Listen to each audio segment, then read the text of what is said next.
Hey everybody, welcome back. Devin the OG, the original Grognard here for Lock and Load Publishing, and with our most recent release of the Kickstarter for Point Blank V for Victory, the card-driven tactical squad-level war game designed by Sean Drullinger.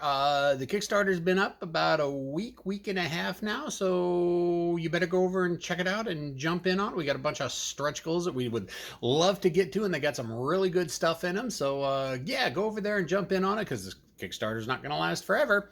But anyways, with the, the announcement of the Kickstarter, we thought we would go ahead and show off some of the game mechanics, how they actually work on the tabletop, so people can actually see how they actually work. So that's what we're going to do. In this episode, we're going to take a look at firing and moving and how those work and how they interact. And I want everybody to know, don't be worried about the appearance of the cards or anything in this. This is just a play test and prototype kit. This is not the final. The final cards are going to be the high quality poker size and that we had in the World at War series, and we've also got a bunch of mini cards that are going to be there as well. You can kind of tell the mini cards. Most of the mini cards are leaders or support weapons, but they've kind of got this extra wide gray border. These are going to be cut to image size so that you can place them kind of right on the unit cards and they don't overlap everything, and you can kind of see everything that's going on. But again, this is a prototype playtest kit, so this is what we've got. Also, I've got the board turned sideways. Normally, you play with this no man's land running left to right, but in this, I've got it running up and down, just because we're using such a small area. And you know, the entire board is actually pretty big. I mean, it's 4 sectors by 5 sectors.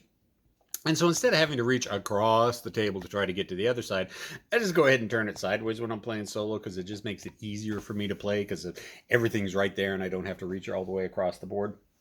So yeah, so we got that. So let's just go ahead and jump right into what we've got, the situation right here.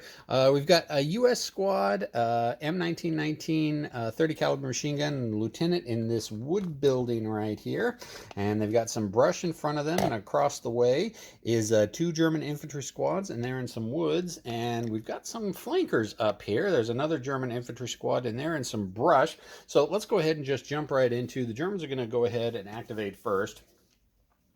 And I'm sure everybody's seen before, the cards are all mostly icon driven. I mean, we've got kind of some pretty pictures here and some text down at the bottom, but for the most part, what you're worried about is the iconography. And if you have a hard time remembering the iconography, we've got a bunch of player aid cards. And again, don't worry about the looks of this. The final production copies are going to be in full color. Again, this is just a playtest and production copy, so I printed this out in black and white to save on some color ink.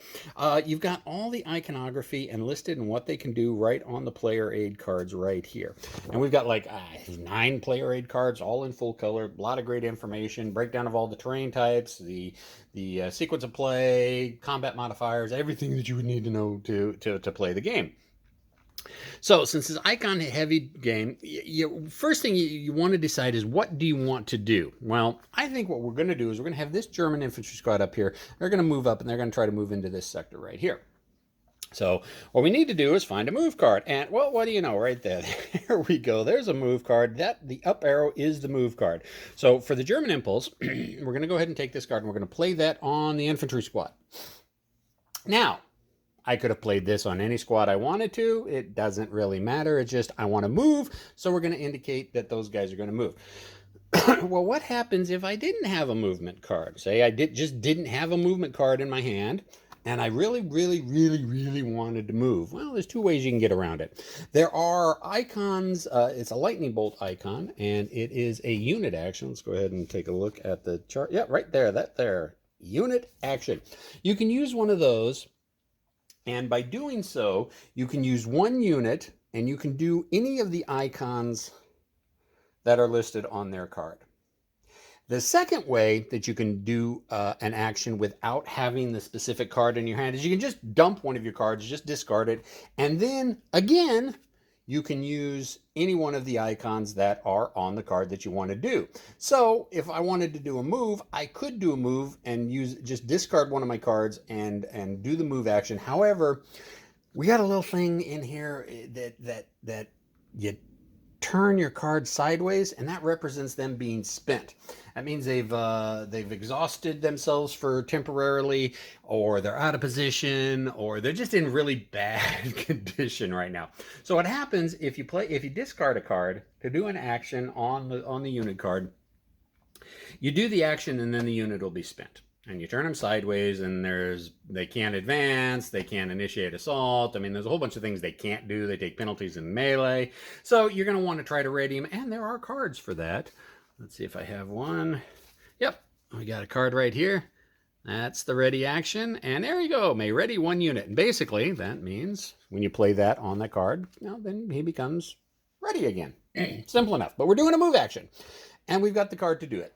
So first thing we want to do is we are doing an action that causes fatigue. Most of the actions that the 4 actions that cause fatigue: assault, fire, move, melee.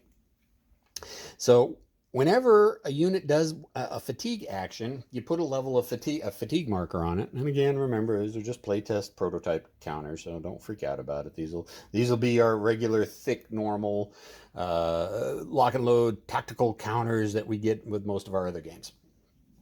So you go ahead and put the fatigue 1 on there. There's no real penalty if you're under a fatigue 1. You can continue doing actions, and if you do another action to get a fatigue 2, again, if you have a fatigue 1, do another action, it bumps it up to fatigue 2. Then you start taking penalties. Again, can't initiate combat. You take penalties in shooting with ordnance fire. You take penalties if you're in melee. And so basically, you don't want to get up too high of a fatigue, because if you're a fatigue 2, and do another action that's a fatigue action, well, then after the action is done, you end up being spent. So you want to make sure you don't want to drive up the fatigue too high, because then you'll end up being spent, and then you got to spend cards to unspend. And basically, that was put in so nobody can form these killer stacks and just continue rolling around with no penalty to them. The troops are going to get tired. You're going to have to spend time to get them back into fighting shape, let them rest a little bit, rearm, re-equip, that type of stuff. So we put a fatigue marker on them, and since we are moving, we take a move marker and we place it on the unit pointing towards the sector that they want to move into. And you can only move into, of course, adjacent sectors. You can't move diagonally, so it has to be up, down, left, right. And that basically will end their turn. Now, you don't do the movement yet. The movement is done at the beginning of your next impulse. All right, so we go ahead. We played the move card. Let's go ahead and discard that. You draw a card back up, and they got a unit action or ready action. So got 2 different actions on there that you can possibly do. So it flips over to the American's turn. Well, now the Americans see this, and they think, hey, those guys are moving. That might be a good time to shoot at them, because you get a bonus if you're shooting at them. So you go ahead, play a fire card, or if you don't have a fire card, play a unit action card, or if you don't have that, just discard any card, do the fire action, the unit will end up being spent. So we got a fire action, but you also notice this right here. Firing unit spotted. Well, all units start off pretty much concealed. Now, that doesn't mean you can't not see them. You kind of know they're there, but you don't know really where they're at. And the concealed status concealed and spotted status is for the entire sector. So if you've got a sector and you've got one guy that did something in it, but you say you had 2 other squads in there that didn't do anything, the entire sector is spotted. So since these Germans are under a move marker, if you move or fire, those are the big things, then you're spotted. So I didn't bother to put the spotted marker on there because the move marker is on there right now.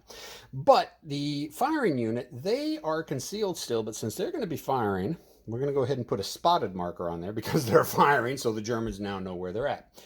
Okay, so what do we do next? Have we got line of sight? Have we got range? Range is fairly simple.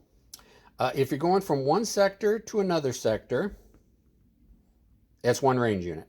If you're going from one area to another area, it's 2 range units. So you just count it out from where you're at. So let's start here. We're going to a different area. That's 2, 3, 4. Or conversely, 1, 2, 3, 4. It really doesn't matter. You go. It's the same amount of distance. You don't go corner to corner diagonally. It's always up, down, left, right. So it's a range of 4. So what does that mean? Let's take a look at our units real quick. So we got the American squad, and we've got their firepower is the red circle, and the range is the upper script. So that's a range of 3. So the squad isn't going to be able to fire. However, the 30 caliber has a range of 4. So it's going to have the range. So it's going to go ahead and shoot. And it has 2 firepower. So let's go ahead and figure up all the modifiers, because that's what you got to do. Oh, we got to figure out line of sight. Okay, so we're in range with the 30 caliber. Now we got to figure out line of sight. Line of sight is, once you get the grasp of it, it's actually really, really easy. You take the sector that's initiated the firing, and you trace a straight line of sectors to its no man's land, which is the 0 area, which is this light yellow here. And if there's any intervening terrain, if it's a blocking terrain, then the line of sight is blocked. If it's obscuring terrain, then the target is going to be obscured. And if you have 2 obscures in the same row, then that's going to equal to a blocking. Now, what's the difference between blocking and obscuring? A blocking is this full closed eyelid. Obscuring terrain is this half eyelid. So we're tracing from here to here. There's an obscuring terrain. So we know that the terrain automatically is going, the line of sight is going to be obscured. That's checking out for the attacker. Now you got to make sure that you still have line of sight to the defender. Defender is the same way. You start off with their sector and drag a straight line towards the 0 sector, no man's land. And okay, there's nothing there. So that's going to be clear. We have 1 obstruction. So we are going to be able to see through, but it's going to be obstructing fire. And so there's going to be a little bit of a penalty for that. So the range is good, line of sight is good. So now we got to figure out all the modifiers. Now, first of all, we already know the 30 caliber has a machine gun value of 2, so that's going to be its value, 2. You're going to get a +1 from the leader. That's the leadership value is the aqua circle with the white number in it. So that's going to be 3. They're shooting through obscuring terrain, so that's going to be 2. But they're shooting at a moving unit, which is going to bump it back up to 3. So the Americans have got a grand total of 3 right now. That's their firepower. Now we got to figure out what the defensive modifiers are for the Germans. So for the Germans, basically concealment, which they're not concealed, and terrain types, those are the 2 biggest modifiers that defenders are going to get. It could be modified by if they're smoking the hex or other things like that. But mostly for the defenders, it's are they concealed and what terrain are they in? That's what the defenders are going to get. So the defenders have got are in the brush, because remember, they still haven't completed their move yet. They're still in the brush. This kind of represents the opportunity fire. So they basically have a grand total of 1. So it's going to be 3 to 1. And then you just go ahead and pull cards. I'll pull 2 cards down here right like this. And if you noticed, we do have the dice rolls. So you don't have to roll a single dice in the entire game, which I think is really cool because my dice rolls are always horrible for me. But if you do decide you want to use a D6 and roll it, every time you roll a D6 to come up with a result, make sure you go ahead and discard a card from the action deck, because the action deck is what determines how long a turn is. So it's just for timekeeping measures. And you got to make sure you do that. All right, so we got 3 to 1. You go ahead and take it, roll it. We got a 6 versus the defense of 2. All right, so we got a 6 to 2. What does that mean? Well, the attacker rolled higher, and he rolled higher by 4. So the difference is 4. So the defender needs to make a morale test with the difference as their modifier. You may recognize this from Lock and Load Tactical. It's pretty much the exact same mechanic in Lock and Load Tactical. So the morale is the blue number, or the blue circle with the white number. So I need to make a morale test, rolling 1d6, adding the difference between the attacker and defender, which was 4. We got 4 plus 4 is 8. That is higher than the German infantry squad. And they are now shaken. And you put the shaken marker on like that. And that basically ends the fire movement. We went ahead and put the spotted marker on there because the Americans fired, so they are now spotted, and we take the card and we discard it, and it flips back over to the German impulse. But let's say, for the sake of this playthrough, they managed to pass the morale and they're not shaken. So we're going to assume that they did pass the morale, flips back over to the Germans' impulse, and now on the Germans' impulse, at the very start of the impulse, kind of during the administration phase of their impulse, they complete all movements. There's a few other things that get completed as well. If there's a melee that they initiated last turn, and a couple other things. So let's go ahead and assume that since these guys were not shaken, at the beginning of the German impulse, they're going to finish their move. So basically what happens is they just go ahead and they move into the new sector. Now, and let's go ahead and remove the moved marker because they're no longer under moved. But let's go ahead and put a spotted marker on there just to keep everything nice and clean. And remember that those guys have moved during this turn. Now, when they move into a new sector, they're going to end up with a new terrain card. Now, there's three different ways that, or well, a couple different ways that you can end up with a terrain card. You can draw a card blindly from the terrain deck, which we have right over there. There are chances for you to get terrain cards during a turn. There's a reconnaissance action that you can take, and if you do that, you can draw a couple terrain cards and keep one of them, I believe the rules are. Or there are certain scenarios that allow you to start off with terrain cards in your hand. In this situation, we don't have any terrain cards in the German hand, so they're going to have to draw a card blindly, and you have to do this every time you move into a new sector. So we go ahead and draw a terrain card, see what it is. Oh, it's a clear. It was not a good move on the Germans' part. And one thing I forgot to add in, since these guys fired, they should have gotten the fatigue one on there. Forgot that, sorry. All right, so then that completes the Germans' move. They're in there, and that's kind of the administration phase done.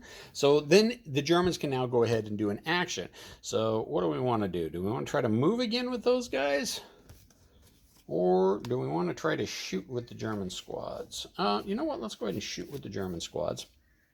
Let's go ahead and play a fire action. Okay, now remember, this is going to make them spotted.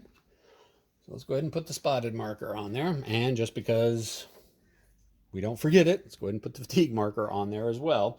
All right, again, range, line of sight. Range, check for sectors. 1 range unit, 2 range unit.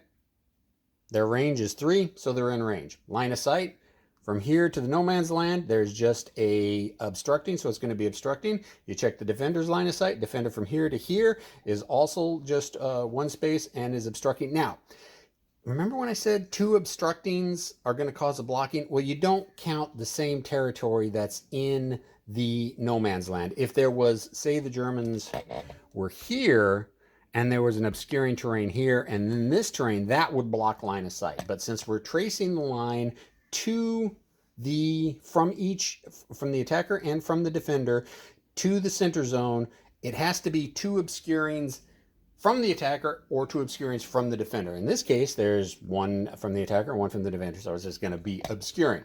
So let's go ahead and take a look at the Germans. The Germans have got a firepower of 1 each. There's 2 of them there, so that's 2.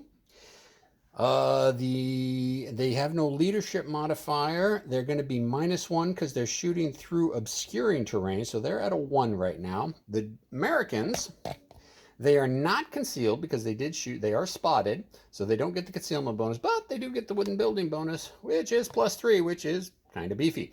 So the Germans are sitting at a +1, and the Americans are sitting at +3.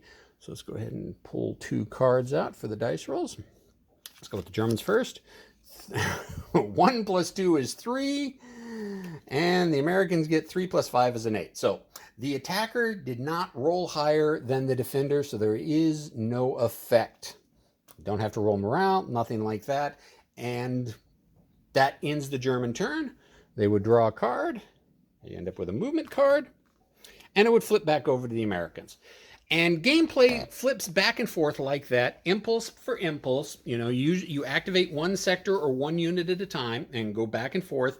And when you go through an entire action deck, that ends a turn. Now, most scenarios, it could be anywhere from 2, 3, 4 turns long. So you really need to pay attention to the action deck because that determines how long a turn is.